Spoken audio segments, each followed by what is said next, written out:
பராசக்தி படம் மட்டும் வரட்டும். திமுகவுடைய பிரச்சார பீரங்கியே அந்த படம் தான். திமுக தேர்தலுக்காகவே இந்த படத்தை சும்மா செதுக்குன்னு செதுக்கி இருக்குன்னு திமுக ஊப்பிகள் கொடுத்த அலப்பறம் இருக்கு பாருங்க சமூக வலைதளங்கள்ல. கொஞ்சம் கொஞ்சம் இல்ல. கண்ணு கொடுத்து பார்க்க முடியல, காது கொடுத்து கேட்க முடியல. இதுல ஃபேக்கா 50 மில்லியன் வச்சுக்க வியூஸ, ஏன் 500 மில்லியன் கூட வச்சுக்க வியூஸ்ன்னு அந்த வேலை வேற ஒரு பக்கம் நடந்துகிட்டு இருந்துச்சு. ஆனா இந்த படத்தை என்னமோ தேர்தலுக்காகத்தான் எடுத்திருக்கிறாங்க. உள்ளபடியாக தேர்தலுக்காக தான் எடுத்திருக்கிறாங்க. ஆனா எதுக்கு தெரியுமா? காங்கிரஸ் கட்சியினுடைய கொஞ்ச நஞ்சம் இருக்கக்கூடிய சுயமரியாதைய, அவங்களுடைய கௌரவத்தை சீண்டி நோண்டி அவங்களாவே கூட்டணி விட்டு வெளியில போகணும் என்பதற்காகவே இந்த படத்தை இளைய கலைஞர் இன்பன் உதயநிதியினுடைய வெளியீட்டுல திமுக தலைவர் குடும்பத்தாருடைய நெருங்கிய உறவினர், இந்த ஈடு எல்லாம் மாட்டார் பாருங்க சுபாஷ் பாஸ்கரன், அவருடைய தயாரிப்புல முழுக்க முழுக்க திமுகவே பல கோடியை கொட்டி இந்த படத்தை எடுத்தது மூலதான் தெரிஞ்சு. சத்தியமாங்க, காங்கிரஸ் கட்சியை கூட்டணியிலிருந்து வெளியேற்றுவதற்காகத்தான் இப்படி அந்த படம் எடுத்த போலதான் சத்தியமே எனக்கு தெரிஞ்சு. நீங்க வேணா பார்த்துட்டு வந்து என்ன சொல்லுங்க. அவங்களும் பல விஷயம் நாசுக்கா சொல்லி பார்த்தாங்களாட்டிருக்கு. காங்கிரஸ் கேட்டுட்டு போற மாதிரி தெரியலையாட்டிருக்கு. நீ கூட்டணியில இடமாடி கேட்கிற, கூட்டணி ஆட்சியில் இடமா கேட்கிற, சீட்டை வசதியா கேட்கிற, இருடி உனக்கு அப்படின்னு எனக்கு வேற வழி தெரியல ஆத்தா என்கின்ற ரீதியில இந்த படத்தை அவங்க சினிமா பெரிய ஒரு ஆயுதம் போல அவங்களுக்கு இருக்கு இல்லையா, இந்த படத்தை எடுத்து வெளியிட்டு இருக்கிறாங்க. ஆனா ஒரு விஷயத்த தெளிவா இருந்திருக்கிறாங்க. காமராஜரை தொடக்கூடாது, பக்துவாச்சலத்தை தொடலாம். ஏன்னா காமராஜரை தொட்டாதான் காங்கிரஸ்காரங்க நாங்க என்ன காமராஜரை தொட்டுட்டோம் பக்துவாச்சலத்தானே தொட்டுட்டோம் அப்படின்ற மாதிரி சொல்லி சமாளிச்சுப்பாங்க. ஏன் பக்துவாச்சலம் சத்தியமூர்த்தி அவர்கள்லாம் காங்கிரஸ் கட்சியினுடைய அடையாளங்கள் இல்லையா, அவர் முன்னாள் முதல்வர் இல்லையா?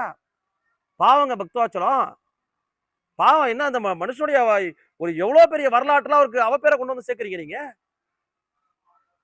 அதாவது இந்திய எதிர்ப்பு போராட்டம் தான் இந்த படத்தினுடைய மையக்கரு, தமிழ் மாணவர்களுடைய போராட்டம் தான் மையக்கரு. அந்த அந்த கதையுடைய கரு இருக்குல்ல, அது உள்ளபடியாகவே அந்த படம் அதை மையப்படுத்தி வந்துருந்துச்சுன்னா வரவேற்கலாம். ஆனால் இது திமுக குடும்பம் எடுக்குதுன்றதை சுதாரிச்சுட்டு தான் நம்ம மக்கள் புறக்கணிச்சுட்டாங்க. அது வேற கதை.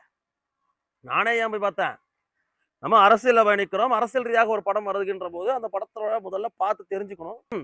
எங்க புவனகிரில ரங்கராஜா தியேட்டர் புதுப்பிக்கப்பட்டு இருந்துச்சு. படுத்துக்கிட்டே ராஜா பகவத் மாதிரி படம் பார்க்கலாம்லாம் சொல்லியிருந்தாங்க. நாங்க தரையில உட்காந்து படம் பார்த்த தேட்டரு, 10 ரூபா டிக்கெட்டை எடுத்துக்கிட்டு பசங்களோட அலப்பாரம் பண்ணிட்டு இருந்த தேட்டரு. அந்த தேட்டரு சும்மா ஜொலிக்குதுன்னா போய் பார்க்க வேண்டியதான, பராசக்தியா இருந்தா எதுவாக இருந்தாண்ட. சரி, படத்துடைய கதைக்குள்ளார போவோம். இது திமுகவை தூக்கி பிடிக்கிற படமா இல்ல காங்கிரஸ் அவங்களுடைய கௌரவத்தை நோண்டி புதைக்கிற படமா அப்படிங்கிறத பார்க்கலாம். படத்தை இயக்கக்கூடிய இயக்குனர் சுதா கொங்கரா. அந்த கொங்கராங்கிறது சாதி பேருன்றாங்க. திமுக சாதி பேரை பின்னாடி போடுறது அழிச்சதே நாங்க தான் தெரியுமா அப்படின்வாங்க. ஆனா என்னங்க சுதாகர், அது ஆந்திரா, அது வேற டிபார்ட்மெண்ட். நாங்க பெரியாரையே தெலுங்குல ராமசாமி நாயக்கர்னு வெளியிட்டவங்க, எங்கள்கிட்ட போயிட்டு அதெல்லாம் தமிழ்நாட்டுக்குள்ள மட்டும்தான், வெளியிலலாம் நாங்க சாதி பார்க்க மாட்டோம் அப்படின்னு சொல்லக்கூடிய குரூப் தான். அதெல்லாம் நம்ம பெருசா எடுத்துக்க வேண்டாம். சுதாகங்கர் அவர்கள் ஏற்கனவே விக்ரமதா எடுத்திருந்தாங்க, அப்புறம் சூரரை போட்டு படங்கள்லாம் எடுத்திருந்தாங்க, நல்லா தான் எடுத்திருந்தாங்க. இறுதி சுற்று போன்ற படங்கள்லாம் நல்லா தான் எடுத்திருந்தாங்க. இத்தனைக்கும் டபுள் ஹீரோ சப்ஜெக்ட்லாம் எடுக்கிறப்ப 2 பேருக்கும் வலுவான கேரக்டர் கொடுத்துருப்பாங்க. விஜய் சேதுபதிக்கும் மாதவனுக்கும் வலுவான கேரக்டர் இருக்கும். ஆனா இதுல ரவி மோகன், அதான் ஜெயம் ரவி இல்லையா, அவரு எப்படி இந்த படத்தை ஒத்துக்கிட்டாருன்னே தெரியல. எப்படி இந்த படத்தை ஒத்துக்கிட்டாருன்னே தெரியல.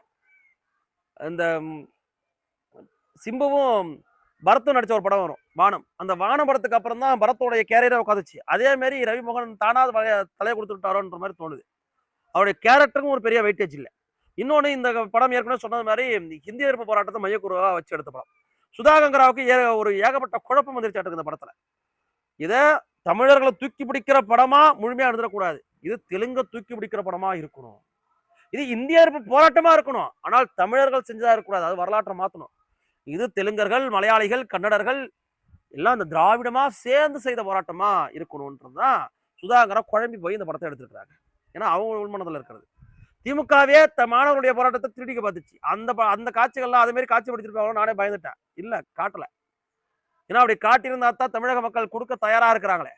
இந்த பராசக்தியே இதுக்கு முன்பாக தமிழக மக்கள் புறக்கணிக்க ஆரம்பிச்சிட்டாங்கன்னா இந்த தமிழர்களுக்கு திமுக செய்த துரோகம் அத்தனையும் அவங்க கண்முடி வந்து போகுது. நீ எப்படி அப்பட்டமா காமிச்சிட முடியும்? காமிக்க முடியாது. இது மாணவருடைய தன்னெழுச்சி போராட்டத்தை தான் திமுக இன்னைய வரைக்கும் திருடிக்கிட்டு இருக்கு. ஆனால் படத்திலையும் அப்படி காமிக்க. ஆனால் போராடக்கூடியவர்கள் அண்ணாவுடைய சிஷ்யர்கள் மாதிரி, பெரியாருடைய சிஷ்யர்கள் மாதிரி காட்சிப்படுத்தப்படுறது நம்ம கருணாலா வராரு. அதை விட பெரிய குடும்பம் என்ன தெரியுமா? ஏன்னா அது லோ பட்ஜெட் இந்திரா காந்தி. இதை விட லோ பட்ஜெட் இந்திரா காந்தி உலகத்திலே கிடைக்காது. இந்திரா காந்தி கேரக்டருக்கு வேற ஆளா கிடைக்கல. இது வரைக்கும் எத்தனையோ படங்கள் வந்திருக்கு. அதுல இந்திரா காந்தியோடைய தோற்றத்தை ஒத்த தோற்ற உடையவர்கள் எத்தனை பேர் இருக்கிறாங்க? அப்படி யாராவது கூட்டு வந்துருக்கலாம்? ஒண்ணுமே கிடையாது. இன்னொன்னு, படத்தினுடைய ஃபர்ஸ்ட் ஆரம்பத்திலேயே ஸ்லைடு போடுறப்ப இந்த படம் எந்த வரலாற்று பின்புலத்தையும் சொல்றது இல்ல, இந்த படம் எந்த சாதி மதத்தை குறித்து பேசுறது இல்ல, வரலாற்று நிகழ்வுகளை குறித்து பேசுறது இல்ல அப்படின்னு சொல்லிட்டு சுத்தமா முரணா படத்தினுடைய படம் முடிந்த பின்பாக இறுதியில மாணவர்கள் போராட்டத்தை ஆவணப்படுத்துறீங்க. இது எந்த வகையில சரின்றது எனக்கு புரியல. அப்ப நீங்க இதுலயே முரணாக இருக்குது, அது என்னன்னு எனக்கு புரியல. இது முழுக்க முழுக்க காங்கிரஸ் கட்சியினுடைய சுய கௌரவத்தை, தன்மானத்தை, அவங்களுடைய கொஞ்ச நஞ்சம் சுயமரியாதை சீன்ற படம் என்பதை நான் சொல்றதுக்கு காரணம் பல வசனங்கள் இருக்கு. நீங்க இதெல்லாம் செஞ்ச காரணத்தினால தான் நீங்க இனிமேட்டு ஆட்சியிலே தமிழ்நாட்டில் வர முடியாதுன்னு சொல்றாங்க. யார? காங்கிரஸ் கட்சி நேரடியாக. ஒரு கட்சியினுடைய கொடி எரிக்கப்படுற மாதிரி காட்சிப்படுத்தப்பட்டிருக்கு இன்டர்வல் காட்சியில. சத்தியமா தெரியும், ஆனா நான் சொல்ல மாட்டேன், என் வாயால சொல்ல மாட்டேன். அது எந்த கட்சியினுடைய கொடியை அப்படி காட்சிப்படுத்தியிருக்கிறாங்க என்பதை நம்முடைய காங்கிரஸ் தோழர்கள் படம் பார்த்துட்டு கமெண்ட்ல தெரிவிங்க. கமெண்ட்ல தெரிவிங்க. இதோட இன்னொன்னுங்க, காங்கிரஸ் தோழர்கள் திமுக உடன்பிறப்புகளோடு தோல் மீது தோல் போட்டு அப்படியே சும்மா கையா கோத்துக்கிட்டு ஒரு பாப்கார்னை வாங்கி ஒரு கையை நீங்க விட்டு மறு கையை அவங்க விட்டு இந்த படத்தை பார்த்து கொண்டாடணும். இந்த படத்தை பார்த்த பின்பாகவும் நீங்க திமுக கூட்டணிக்குள்ளத்தான் இருப்பீங்கன்னு அடம் பிடிச்சிங்க, நீங்க திமுக கூட்டணிக்குள்ளத்தான் இருக்கீங்கன்னு வச்சுங்க, உங்களை விட கௌரவத்தை பெரிதாக நினைக்கக்கூடியவர்கள் சுயமரியாதைக்காரர்கள் வேற யாரும் கிடையாதுங்க. நீங்க தான் சுயமரியாதையின் சுயரூபமே நீங்க தான் அப்படின்னு நாங்க எடுத்துக்கலாம். அப்படின்னு நாங்க எடுத்துக்கலாம். ஏன் கொஞ்சம் நஞ்சமாங்க என்னங்க இதுக்குன்னு? அனே 1960 காலகட்டங்கள்ல திமுக காங்கிரஸ் மீது என்ன கோபம் இருந்துச்சோ அது கொஞ்சமும் குறையிலாட்டு இருக்கேன். இப்படியா வச்சு செய்யறது? ஏங்க காங்கிரஸ் சீமான் கூட இப்படி அடிச்சது கிடையாதுங்க. நாங்க 2009 காலகட்டத்துல ஈழ போராட்டத்துல பண்ணப்ப அப்படி கூட இப்படி அடிச்சு கிடையாதுங்க. அதுக்கு ஐயோ கலாய்ச்சி விட்டுருக்குறாங்க பல வசனங்கள். தமிழர்களை தமிழர்கள் மட்டும் இல்ல, பிராந்தியர்களை, திராவிடர்கள், இவர் வச்சிருக்காங்க அந்த திராவிடர்களை காங்கிரஸ் இன்னமும் பிரிட்டிஷ்காரர்களோட தாண்டி குடும்பப்படுத்துற மாதிரி எல்லாம் காட்சி வச்சிருக்கிறாங்க. இதுல வந்து காமராஜரை தொட்டா பிரச்சனை வரும், அதனால பக்தவஜலத்தை தொட்டிருக்கிறாங்க. காங்கிரஸ் கட்சிக்காரங்களே நீங்க நாங்க காமராஜரை நீங்க எப்படி கேட்கலாம் அப்படின்னு கேட்டுருவாங்க.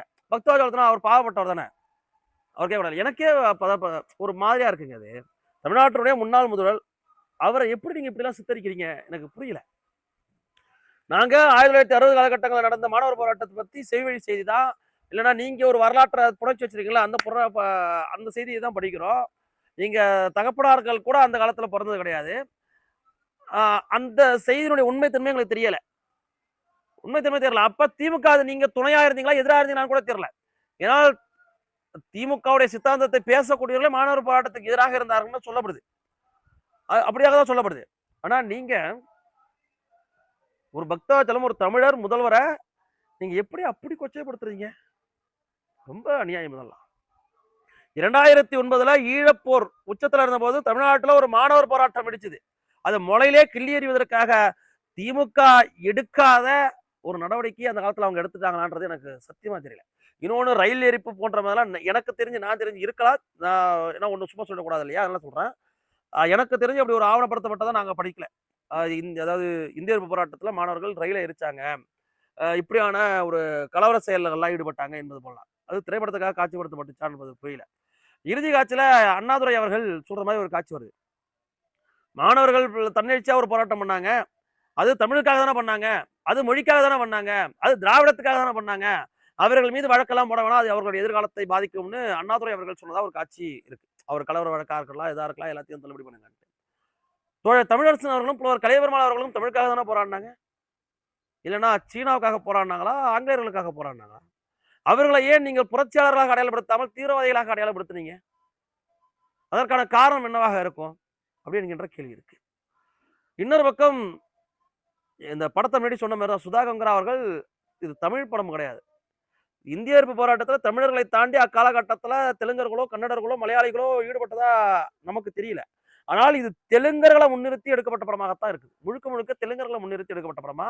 இது திராவிடம் என்ற அடையாளம் வந்துடக்கூடாதுன்னு மராத்தியும் பங்காளிகளும் கொஞ்சம் சேர்த்துக்கிறாங்க. அதை தாண்டி இது ஏன் அப்படியான ஒரு திருட்டு அரசியல்? அப்பவும் பாருங்க, கால கொடுமை.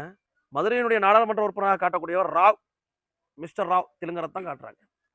தெலுங்கு பாட்டெல்லாம் வருதுங்க.